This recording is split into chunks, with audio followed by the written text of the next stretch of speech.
칠흑 같은 어둠이 내린 고속도로, 강원도 원주에서 서울로 향하는 차 안은 무거운 침묵에 잠겨 있었습니다. 뒷좌석에 앉은 중년 남자 이강민의 눈에 운전석에 놓인 대리운전 기사의 휴대폰 화면이 환하게 빛났습니다. 그 위에 뜬 이름 석자, 엄마 윤서연.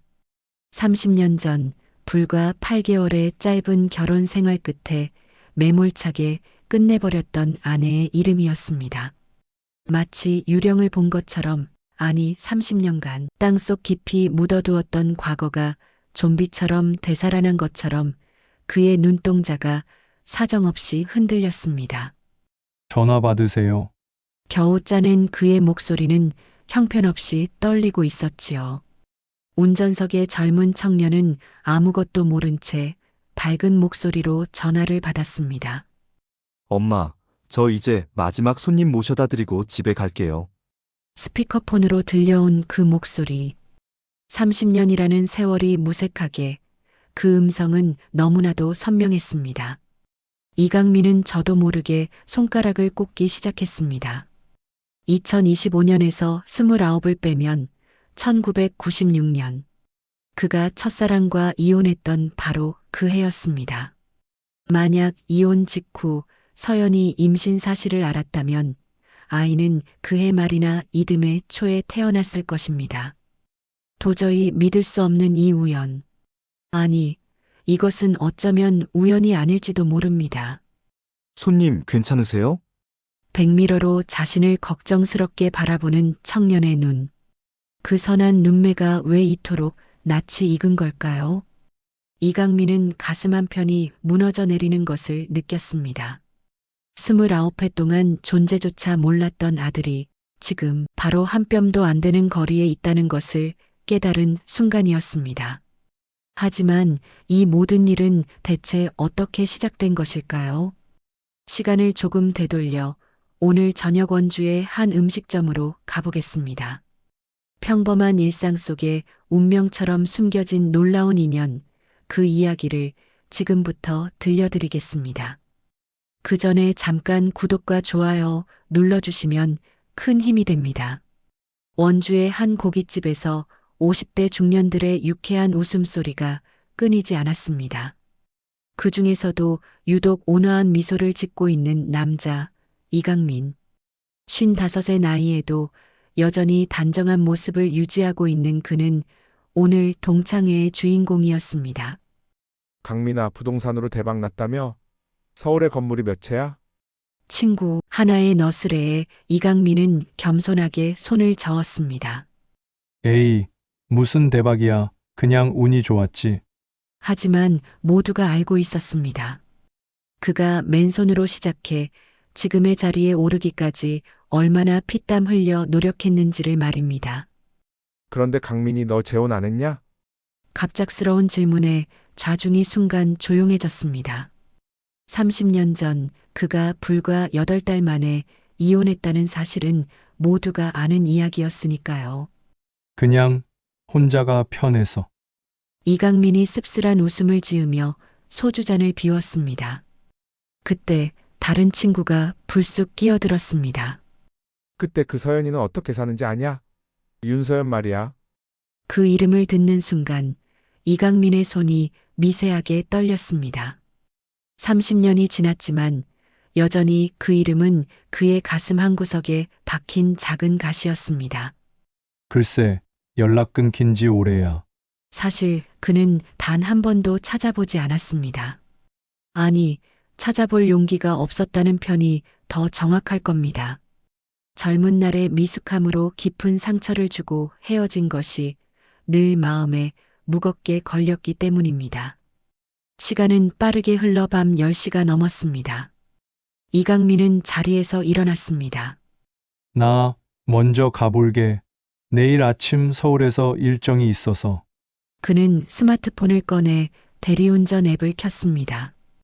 원주에서 서울까지는 제법 먼 거리였지만 요즘은 장거리 기사들도 곧잘 배정되곤 했지요.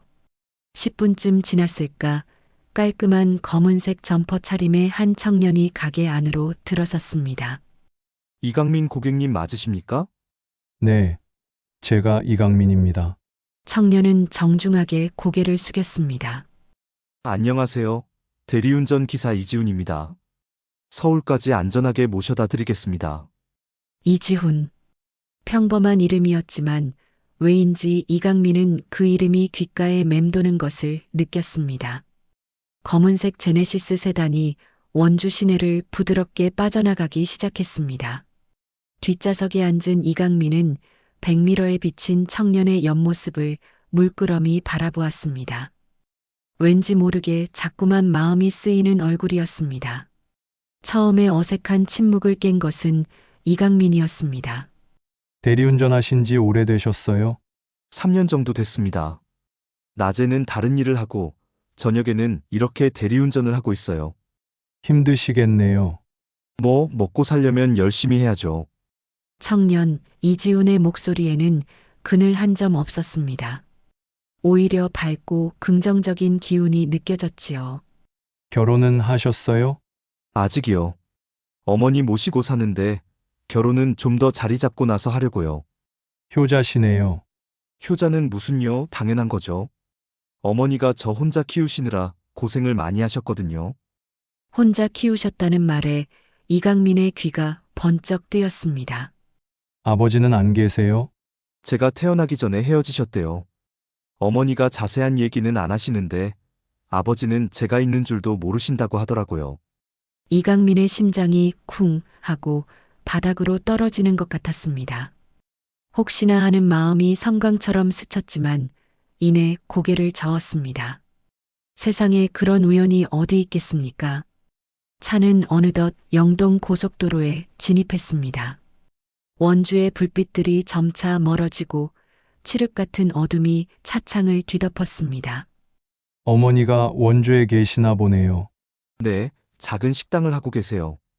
김밥이랑 라면 파는 분식집인데 단골이 많아서 그럭저럭 잘 되고 있어요. 이지훈의 목소리에는 어머니에 대한 자부심이 가득 묻어났습니다. 이강민은 문득 30년 전 서연의 모습이 떠올랐습니다. 그녀도 요리를 참 잘했었지요. 특히 그녀가 말아주던 김밥은 세상에서 제일 맛있었는데 그는 과거의 기억을 떨쳐내려는 듯 고개를 가로저었습니다. 어머니 혼자 하시기 힘드실 텐데요. 그래서 제가 낮에는 가게 일을 돕고 있어요. 아침에 장 보는 것부터 재료 손질, 점심 장사까지 돕고 저녁에 대리운전을 하는 거죠. 이강민은 놀라지 않을 수 없었습니다. 이 청년이 얼마나 성실하게 살아가고 있는지 단번에 알 수 있었으니까요. 어머니가 재혼은 안 하셨나요? 잠시 침묵이 흘렀습니다. 이지훈이 천천히 입을 열었습니다. 한 번도 안 하셨어요. 제가 어렸을 때 몇 번 중매 얘기가 오갔다는데 전부 거절하셨대요. 저 하나 키우는 데만 집중하겠다고. 이강민의 마음이 복잡하게 얽혀 들어갔습니다. 만약, 정말 만약에 이 청년이 서연의 아들이라면 그녀는 30년 가까운 세월을 홀로 아이를 키우며 살아왔단 말인가. 가끔 어머니한테 여쭤봐요. 왜 아버지 얘기를 한 번도 안 하시냐고. 그럼 어머니는 그냥 웃기만 하세요. 원망도 미움도 없다고. 그저 우리 둘이 행복하면 그걸로 충분하다고. 이지훈의 말을 들으며 이강민은 점점 더 깊은 불안감에 휩싸였습니다. 혹시 정말로 아니야, 그럴 리 없어. 그는 속으로 몇 번이나 되뇌었지만 자꾸만 서연의 얼굴이 아른거렸습니다. 어머니 성함이 어떻게 되시나요? 무심한 척 던진 질문이었지만 이강민의 심장은 금방이라도 터져나올 듯이 세차게 뛰고 있었습니다. 이지훈이 대답했습니다. 윤서연이요. 평범한 이름이죠. 순간 이강민의 숨이 멎는 듯 했습니다. 윤서연. 정말로 그 윤서연이란 말인가. 하지만 동명이인일 수도 있지 않습니까? 그는 애써 평정심을 유지하려 했지만 목소리가 떨리는 것은 막을 수 없었습니다. 나이가 어떻게 되시죠? 53이세요. 66년생이시니까. 이강민의 손이 부들부들 떨렸습니다. 나이까지 똑같았습니다. 하지만 여전히 확신할 수는 없었지요. 세상에는 이런 우연도 있을 수 있으니까요. 그는 조심스럽게 마지막 질문을 던졌습니다. 원주 토박이신가요? 아니에요. 원래는 청주분이신데 제가 태어나고 나서 원주로 이사 오셨대요. 혼자 아이 키우기에는 고향이 아무래도 불편하셨나 봐요. 청주. 이강민과 서연이 처음 만났던 곳, 그들의 짧은 사랑이 시작되고 끝났던 바로 그 도시였습니다. 이제 더 이상 의심의 여지가 없었습니다. 모든 퍼즐 조각이 하나의 그림을 완성하고 있었습니다. 그는 손가락을 꼽기 시작했습니다. 1996년 봄에 이혼했으니 만약 그때 이미 임신 초기였거나 이혼 직후 임신 사실을 알았다면 아이는 그해 말이나 이듬해 초에 태어났을 것입니다. 이지훈의 나이가 29이라고 했으니 혹시 생일이 언제세요?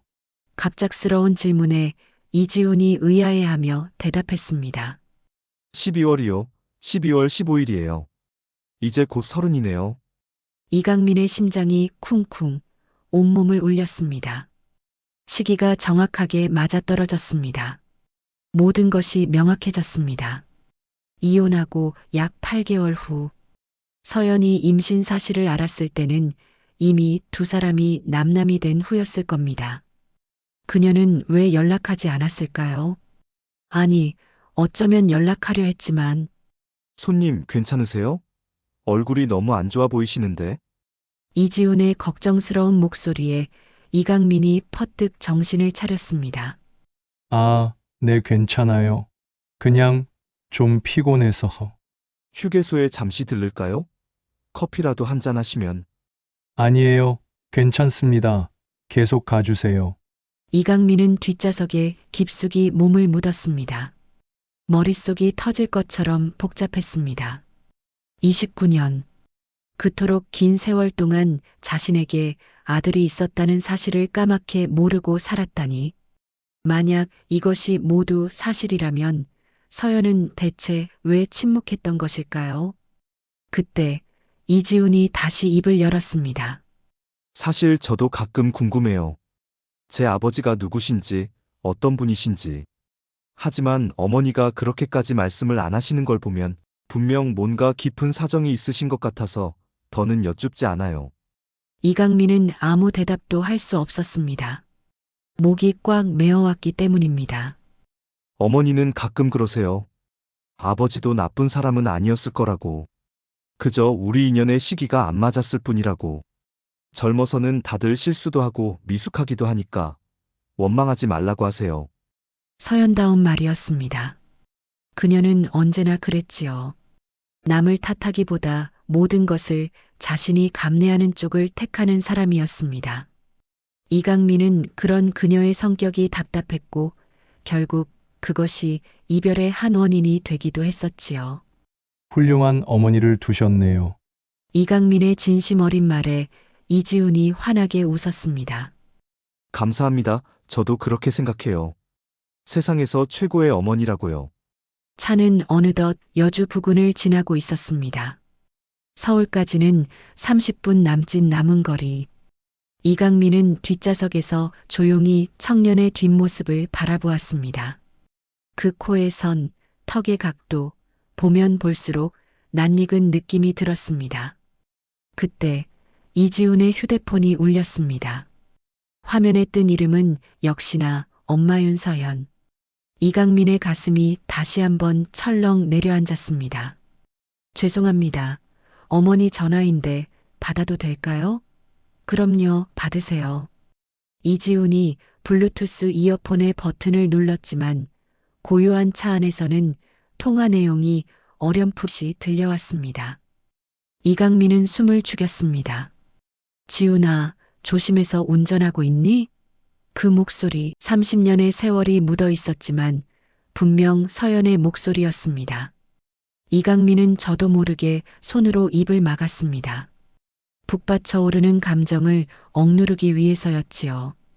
당연하지, 걱정하지 마. 이제 서울 거의 다 왔어.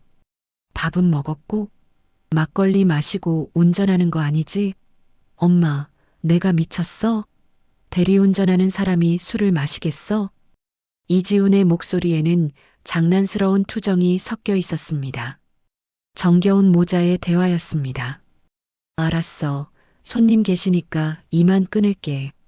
그래, 안전하게 잘 모시고 와. 그리고 지훈아. 응? 오늘도 수고했어, 아들. 그 따뜻한 한마디에 이지훈이 옅은 미소를 지었습니다. 엄마도 수고했어. 들어가서 푹 쉬어. 전화가 끊어졌습니다. 이강민은 황급히 고개를 창밖으로 돌렸습니다. 눈가가 뜨거워지는 것을 이지훈에게 들키고 싶지 않았기 때문입니다. 서연은 변하지 않았습니다. 여전히 따뜻하고 다정한 사람이었습니다. 어머니가 매일 저렇게 확인 전화를 하세요. 과보라고 해도 할 말이 없죠. 이지훈이 쑥스럽다는 듯 웃으며 말했습니다. 이강민은 겨우 감정을 추스르고 대답했습니다. 좋은 거죠. 걱정해주는 사람이 있다는 게 맞아요. 가끔은 귀찮기도 하지만 이런 게 행복인 것 같아요. 행복. 그 단어가 비수처럼 이강민의 가슴을 찔렀습니다. 자신이 놓쳐버린 것이 무엇인지 이제야 알 것 같았기 때문입니다. 차는 어느덧 서울 시내로 들어서고 있었습니다. 도로에는 현란한 불빛이 가득했고 도시의 화려한 야경이 펼쳐졌습니다. 하지만 이강민의 마음은 칠흑 같은 어둠에 잠겨 있었습니다. 29년이라는 시간의 무게가 그의 어깨를 무겁게 짓누르고 있었기 때문입니다. 서울 강남구로 들어서자 익숙한 풍경이 눈에 들어왔습니다. 이강민의 집까지는 이제 10분 남짓 남은 거리. 시간이 얼마 남지 않았다는 생각에 그의 마음은 더욱 초조해졌습니다. 이대로 그냥 헤어져야 하는 걸까요? 아니면 손님 목적지가 정확히 어디신가요? 이지훈의 질문에 이강민이 주소를 알려주었습니다. 청담동의 한 고급 빌라였습니다. 좋은 동네에 사시네요. 그냥 운이 좋았습니다. 이강민의 겸손한 대답에 이지훈이 백미러로 그를 바라보았습니다. 저도 언젠가는 꼭 성공해서 어머니한테 좋은 집 사드리고 싶어요. 이지훈의 소박한 꿈에 이강민은 마음이 아팠습니다. 이 청년이 자신의 아들이라면 이미 그런 걱정은 할 필요가 없었을 텐데 말입니다. 꼭 그렇게 되실 겁니다. 이렇게 성실하신 분이라면 감사합니다. 손님 같은 분이 그렇게 말씀해 주시니 힘이 나네요. 잠시 침묵이 흐른 후 이지훈이 조심스럽게 입을 열었습니다. 혹시 실례가 안 된다면 손님은 어떤 일을 하시는지 여쭤봐도 될까요? 부동산 임대업을 하고 있습니다. 아, 그래서 원주에도 자주 가시는군요. 거기도 건물이 있으신가 봐요. 네, 몇 개 있습니다. 사실 이강민은 원주에도 상당한 부동산을 소유하고 있었지만 일부러 특정 동네는 피해 다녔습니다. 혹시라도 서연과 마주칠까 두려웠기 때문입니다. 이제와 생각해보니 그것 또한 참으로 비겁한 행동이었습니다. 어머니가 더 이상 일 안 하셔도 되게 하고 싶어요. 월세 받아서 편하게 사시도록. 그 순간 이강민은 결심했습니다. 더 이상 망설일 시간이 없었습니다. 하지만 대체 어떻게 말을 꺼내야 할지 눈앞이 캄캄했습니다. 내가 당신 아버지입니다. 라고 갑자기 말할 수는 없는 노릇이었으니까요. 지훈 씨, 네. 혹시 아버지에 대해서는 정말 전혀 모르시나요? 갑작스러운 질문에 이지훈이 당황한 기색을 보였지만 이내 침착하게 대답했습니다. 네, 전혀 몰라요. 어머니가 말씀을 안 하시니까요. 만약에 아버지를 만난다면 어떠실 것 같으세요? 이지훈은 잠시 생각에 잠겼습니다. 한 번도 진지하게 생각해 본 적 없는 질문이었기 때문입니다. 글쎄요. 솔직히 잘 모르겠습니다.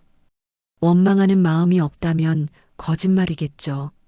하지만 어머니가 늘 말씀하셨어요. 원망하지 말라고. 각자의 사정이 있었을 거라고. 이강민은 깊게 숨을 들이마셨습니다. 이제 정말 말해야 할 때가 온 것 같았습니다. 그 사정이 정말 어쩔 수 없는 것이었다면요? 어쩔 수 없는 사정이라니요? 이지훈이 의아한 표정으로 백미러를 보았습니다. 예를 들어 아버지가 아이가 있다는 사실을 전혀 몰랐다면, 이혼하고 나서 어머니가 임신 사실을 알았는데 말하지 않았다면요. 이지훈의 손이 핸들 위에서 미세하게 떨렸습니다. 그렇다면 아버지를 원망할 수는 없겠죠. 몰랐다면 어쩔 수 없는 일이니까요. 이강민의 눈에 다시 눈물이 맺혔습니다. 이 아이는 어쩌면 이렇게 마음이 깊은 걸까요? 차는 어느새 청담동 빌라 단지 입구에 도착했습니다. 이지훈이 차를 세우려 하자 이강민이 다급하게 말했습니다. 잠깐만, 조금만 더 가주세요. 저기 공원 쪽으로. 이지훈은 의아했지만 손님의 요청대로 작은 공원 앞에 차를 세웠습니다. 이강민이 먼저 차에서 내렸고 이지훈도 따라 내렸습니다.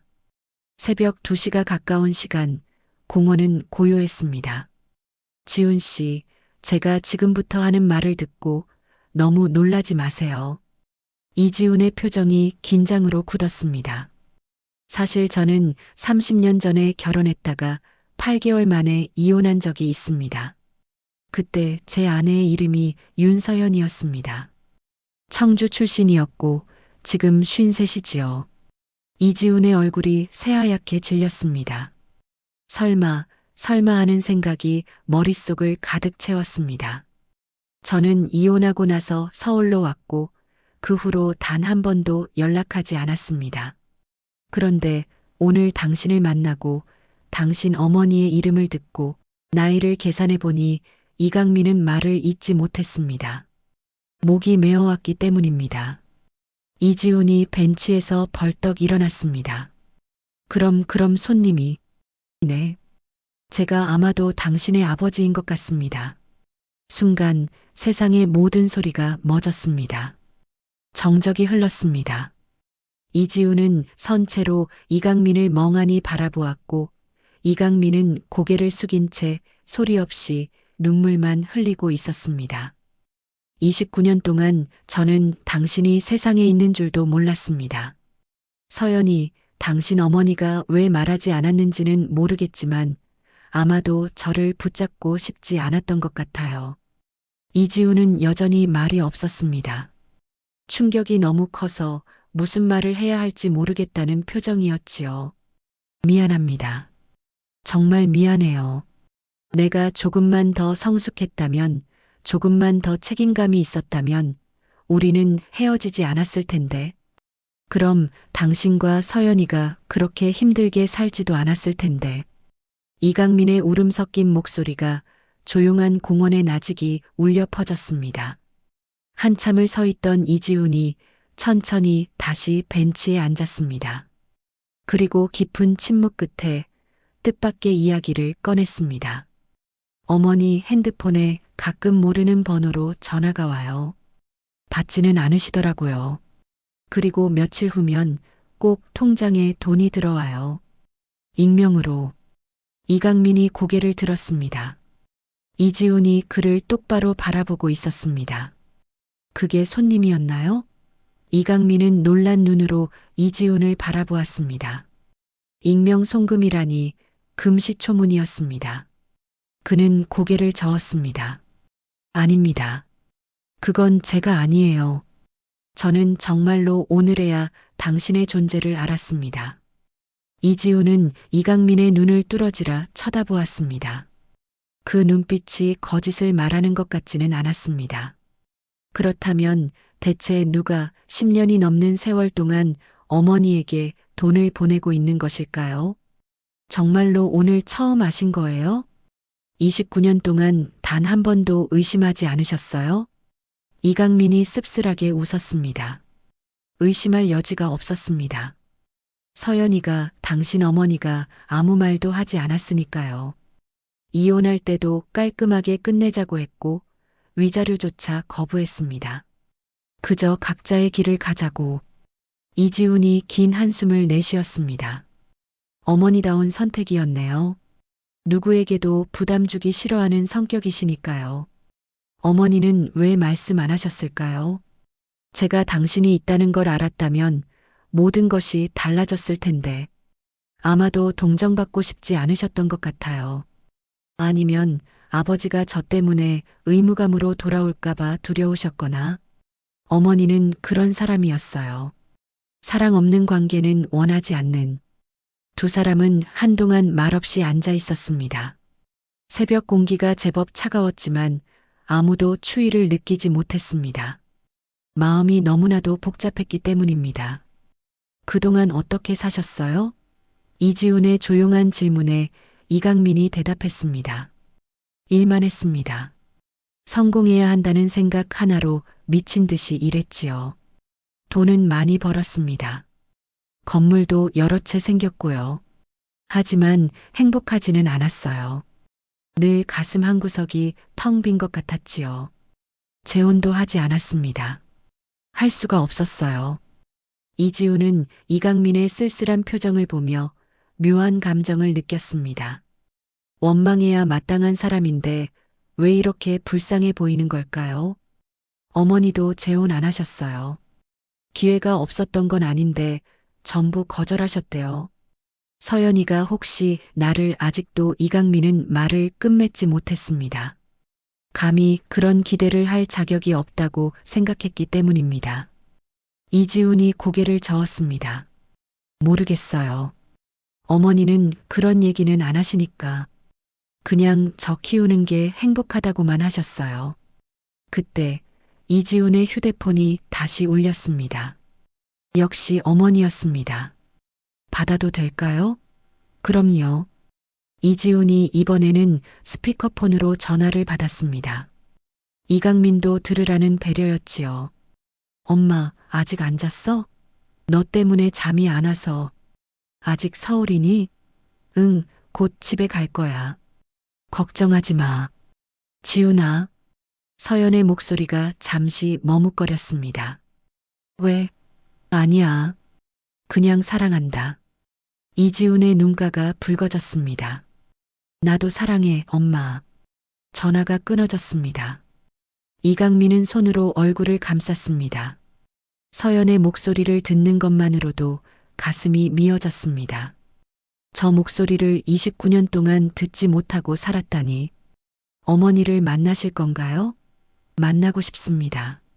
하지만 내가 나타나면 서연이가 혼란스러워할 것 같아서 그럴 수도 있겠네요. 이지훈은 잠시 생각에 잠겼다가 말했습니다. 일단은 시간을 좀 두는 게 좋을 것 같아요. 저도 정리할 시간이 필요하고 어머니한테 어떻게 말씀을 드려야 할지도 생각해 봐야 하고요. 이강민은 고개를 끄덕였습니다. 이지훈의 성숙한 대처가 놀랍고도 고마웠습니다. 나흘이 지났습니다. 이강민은 그동안 잠을 제대로 이룰 수가 없었지요. 이지훈의 연락만을 애타게 기다리며 휴대폰만 들여다보았습니다. 회사 일도 손에 잡히지 않았고 중요한 계약건도 뒤로 미뤄두었습니다. 그의 머릿속에는 오직 이지훈과 윤서현 두 사람 생각뿐이었습니다. 드디어 목요일 오후 이지훈에게서 문자가 왔습니다. 오늘 저녁 7시 원주역 앞 카페에서 뵐 수 있을까요? 이강민은 즉시 답장을 보내고는 서둘러 원주로 향했습니다. 약속 시간보다 1시간이나 일찍 도착했지만 그는 카페 구석 자리에 앉아 초조하게 이지훈을 기다렸습니다. 정확히 7시 이지훈이 카페 안으로 들어섰습니다. 나흘 전과 달리 말끔한 정장 차림이었습니다. 오래 기다리셨어요? 아닙니다. 저도 방금 왔어요. 두 사람은 마주 앉았습니다. 이지훈이 먼저 입을 열었습니다. 그동안 생각을 많이 해봤어요. 그리고 어머니께 여쭤봤습니다. 돌려서요. 아버지 얘기를. 이강민의 심장이 세차게 뛰었습니다. 뭐라고 하시던가요? 처음엔 왜 갑자기 그런 걸 묻냐고 하시더니 한참을 침묵하시다가 말씀하셨어요. 좋은 사람이었다고. 단지 우리 인연의 시기가 안 맞았을 뿐이라고. 그리고 지금도 가끔 그 사람이 잘 살고 있는지 궁금하다고, 행복하게 살고 있기를 바란다고 하셨어요. 이강민은 고개를 숙였습니다. 서연은 여전히 자신을 미워하지 않고 있었던 겁니다. 그래서 제가 여쭤봤어요. 만약 그 사람이 다시 나타난다면 어떻게 하실 거냐고. 뭐라고 대답하셨나요? 웃으시면서 이제 와서 무슨 상관이냐고, 각자 잘 살고 있으면 그걸로 된 거라고 하셨어요. 그런데 어머니 표정이 말씀과는 달랐어요. 눈가가 촉촉해지셨거든요. 이지훈의 말에 이강민이 고개를 들었습니다. 그래서 결심했습니다. 두 분을 만나게 해드려야겠다고요. 정말인가요? 네. 하지만 조건이 있습니다. 이지훈의 표정이 진지해졌습니다. 첫째, 어머니께 부담 주지 마세요. 둘째, 천천히 다가가세요. 친구부터 다시 시작하는 겁니다. 셋째, 저를 아들로 인정해 주세요. 29년 동안 없었던 사람 취급하지 마시고 진짜 아들로 대해주세요. 이강민의 눈에 눈물이 맺혔습니다. 당연합니다. 당신은 내 아들이에요. 내가 몰랐을 뿐이지 언제나 내 아들이었습니다. 이지훈의 눈가도 붉어졌습니다. 그럼 이번 주 일요일에 어머니 가게로 오세요. 손님인 척하고요. 서연이가 나를 알아볼까요? 알아보실 거예요. 하지만 어머니도 마음의 준비가 필요하실 테니 자연스럽게 만나는 게 좋을 것 같아요. 이강민은 고개를 끄덕였습니다. 그런데 한 가지 궁금한 게 있어요. 이지훈이 말했습니다. 그 익명 송금, 정말 아버지가 아니신 거죠? 정말 아닙니다. 나도 궁금해요. 누가 서연이를 돕고 있는지. 두 사람은 잠시 생각에 잠겼습니다. 그 미스터리는 풀리지 않은 채로 남겨졌지만 지금 중요한 것은 그것이 아니었지요. 중요한 건 서로를 찾았다는 것, 그리고 새로운 시작을 할 수 있다는 것이었습니다. 일요일 몇 시에 갈까요? 점심시간 지나고 2시쯤 오세요. 그때가 한가하거든요.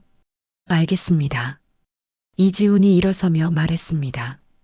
아, 그리고 어머니가 좋아하시는 꽃이 있어요. 노란 장미요. 옛날에 아버지가 당신이 자주 사주셨다고 하더라고요. 이강민의 가슴이 뭉클해졌습니다. 서연이 아직도 그걸 기억하고 있다니. 그렇게 두 사람은 일요일에 만남을 기약하며 헤어졌습니다. 서울로 돌아온 이강민의 마음은 그 어느 때보다 무거웠습니다. 일요일에 윤서연을 만난다는 설렘과 긴장감, 그리고 풀리지 않는 익명의 후원자에 대한 의문이 머릿속을 복잡하게 맴돌았기 때문입니다. 누가 대체 무슨 이유로 10년이 넘는 세월 동안 서연과 지훈을 남몰래 도왔던 것일까? 그는 밤늦도록 서재에 앉아 텅 빈 벽을 바라보았습니다. 그때 문득 뇌리를 스치는 기억이 있었습니다. 5년 전 어머니의 유품을 정리하던 순간 창고 깊숙한 곳에 보관해 두었던 어머니의 낡은 일기장들이 떠오른 것입니다. 설마 아니겠지. 그는 홀린 듯 창고로 향했습니다. 먼지 쌓인 상자들을 뒤져 마침내 빛바랜 일기장 한 권을 찾아냈습니다. 12년 전의 날짜가 적힌 페이지를 떨리는 손으로 넘겼습니다. 그리고 거기서 그는 숨을 먹게 하는 문장과 마주했습니다. 오늘 서연이를 찾았다. 원주의 작은 식당에서 혼자 아이를 키우고 있었다.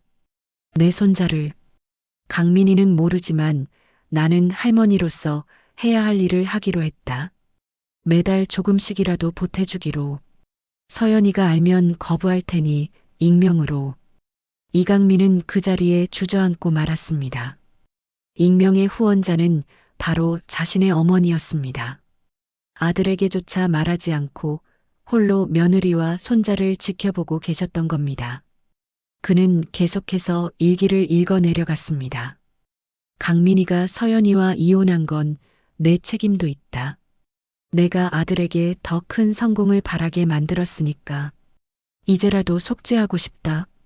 언젠가 이 아이가 강민이의 아들이라는 걸, 내 손자라는 걸 알게 되기를 바라며 눈물이 뺨을 타고 흘러내렸습니다. 어머니는 모든 것을 알고 계셨습니다. 그리고 돌아가시는 순간까지 그 비밀을 가슴에 묻고 아들과 손자의 행복을 빌어주셨던 것입니다. 돌아가시기 직전 병상에서 힘겹게 남기셨던 마지막 말씀이 떠올랐습니다. 강민아, 원주에 꼭 가보거라. 거기 내가 꼭 만나야 할 사람이 있다. 그때는 그저 노안으로 인한 헛말씀이라 여겼는데 그것이 어머니의 마지막 유언이었음을 이제야 깨달았습니다. 이강민은 일기장을 가슴에 품고 밤새 울었습니다. 죄책감과 감사함, 그리고 어머니에 대한 그리움이 뒤섞여 그의 마음을 헤집었습니다. 이제 일요일의 만남은 전혀 다른 의미를 갖게 되었습니다. 그것은 단순히 30년 만의 재회가 아니었습니다. 어머니가 남기신 사랑의 비밀을 전하고 끊어졌던 가족의 인연을 다시 잇는 거룩한 의식이 되어야만 했습니다. 그는 일기장을 소중히 가방에 챙겼습니다. 그리고 결심했습니다. 이 모든 진실을 서연과 지훈의 앞에서 밝히겠다고. 일요일 오후 2시 이강민은 심호흡을 하고 가게 안으로 들어섰습니다. 문이 열리자 딸랑하고 맑은 종소리가 울렸습니다. 어서 오세 인사를 건네던 목소리가 중간에 멈췄습니다. 주방 안쪽에서 설거지를 하던 윤서연이 그를 보고 그대로 얼어붙은 것입니다. 30년. 그토록 긴 세월이 흘렀지만 두 사람은 서로를 단번에 알아보았습니다. 서연아, 강민 씨. 윤서연의 목소리는 가늘게 떨리고 있었습니다. 손에 들고 있던 쟁반이 쨍그랑 소리를 내며 바닥으로 떨어졌습니다. 그 소리에 안쪽에서 이지훈이 뛰쳐나왔습니다. 엄마, 무슨 일? 이지훈은 두 사람을 번갈아 보며 상황을 파악했습니다. 그리고는 조용히 어머니의 곁으로 다가가 어깨를 감쌌습니다. 엄마, 일단 앉아요.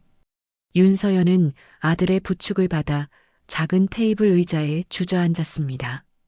이강민은 어색하게 서 있다가 맞은편에 앉았습니다. 그는 떨리는 손으로 준비해온 노란 장미 세 송이를 내밀었습니다.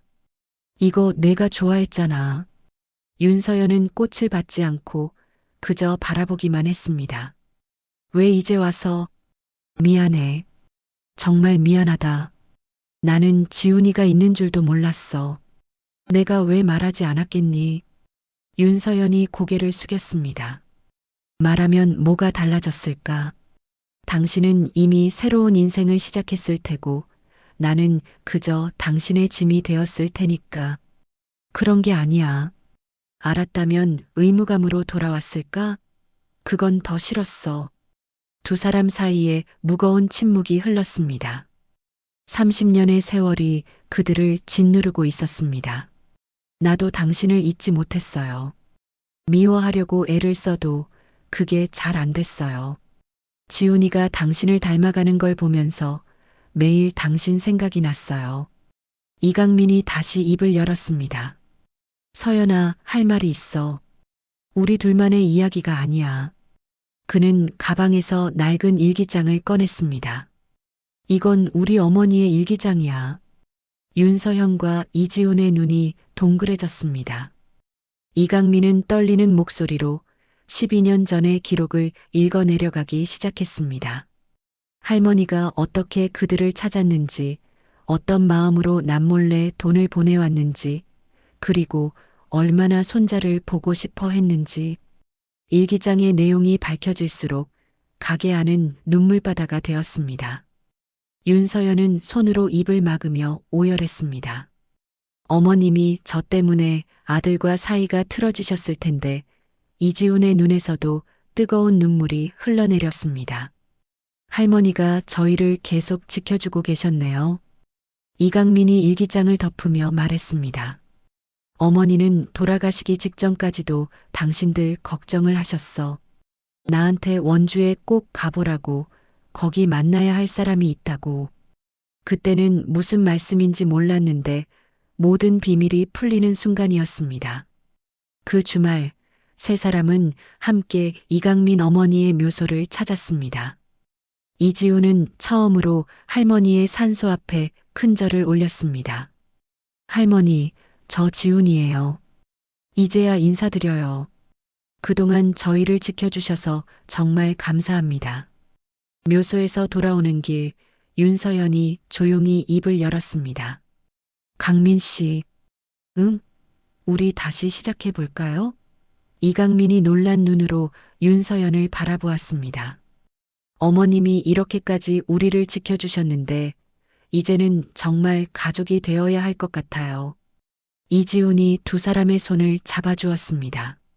이제야 진짜 가족이 되는 거네요. 이강민은 처음으로 윤서연을 끌어안았습니다. 30년 만의 포옹이었습니다. 6개월 후 원주의 작은 성당에서 조촐한 결혼식이 열렸습니다.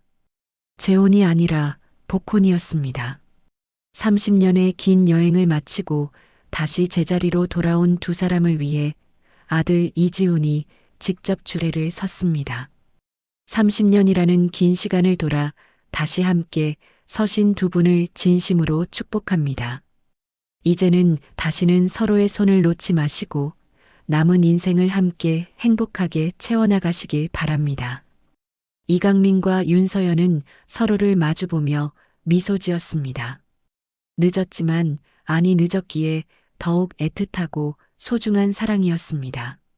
그리고 1년 후 서연 분식은 더 크고 깨끗한 가게로 이사했습니다. 이강민이 투자하고 이지훈이 경영을 맡았지요. 가게의 이름은 그대로 서연 분식이었지만 그 아래 작은 글씨로 그리고 가족이라는 문구가 추가되었습니다. 때로는 인생이 우리를 멀리 돌아가게 만듭니다. 예상치 못한 길에서 헤매게 하고 아픈 상처를 남기기도 하지요. 하지만 그 긴 여정의 끝에는 결국 우리가 돌아가야 할 곳이 기다리고 있습니다. 이강민과 윤서현 그리고 이지훈은 30년이라는 긴 시간이 걸려서야 그 사실을 깨달았습니다. 피를 나눈 것만이 가족의 전부는 아니었습니다. 서로의 상처를 보듬고 과거를 용서하며 미래를 함께 약속하는 마음. 그것이야말로 진짜 가족을 만드는 힘이라는 것을 말입니다. 이제 이강민은 매일 아침 서울에서 원주로 출근합니다. 회사 경영은 전문가에게 맡기고 그는 아내의 가게에서 서툰 솜씨로 그릇을 나릅니다. 윤서연은 그런 남편을 보며 타박하면서도 얼굴에서는 미소가 떠나지 않습니다. 이지훈은 더 이상 밤늦게 대리운전을 하지 않습니다. 대신 든든한 사장님이 되어 가게를 지키고 늦은 저녁에는 아버지와 함께 술잔을 기울이며 못다한 30년의 이야기를 나눕니다. 그들의 가게에는 언제나 사람 사는 냄새와 따뜻한 온기가 가득합니다. 손님들은 그저 맛있는 김밥을 먹으러 왔다가 세 사람의 모습에서 진짜 품격이 무엇인지 배우고 돌아갑니다. 그것은 값비싼 옷이나 좋은 차가 주는 것이 아니었습니다. 서로를 향한 깊은 존중과 어떤 어려움 속에서도 서로를 지켜주는 굳건한 사랑이 만들어내는 것이었지요. 여러분에게도 혹시 놓쳐버린 인연이 있나요? 너무 늦었다고, 이미 모든 것이 끝났다고 생각하시나요? 아직 늦지 않았을지도 모릅니다. 용기를 내어 다시 한번 손을 내밀어 보세요. 그 손을 30년이라도 기꺼이 기다려줄 누군가가 당신을 기다리고 있을지도 모르니까요. 오늘도 귀한 시간 내어 끝까지 시청해주신 구독자 여러분 진심으로 감사드립니다. 오늘의 이야기가 마음을 울렸다면 구독과 좋아요, 댓글 부탁드립니다.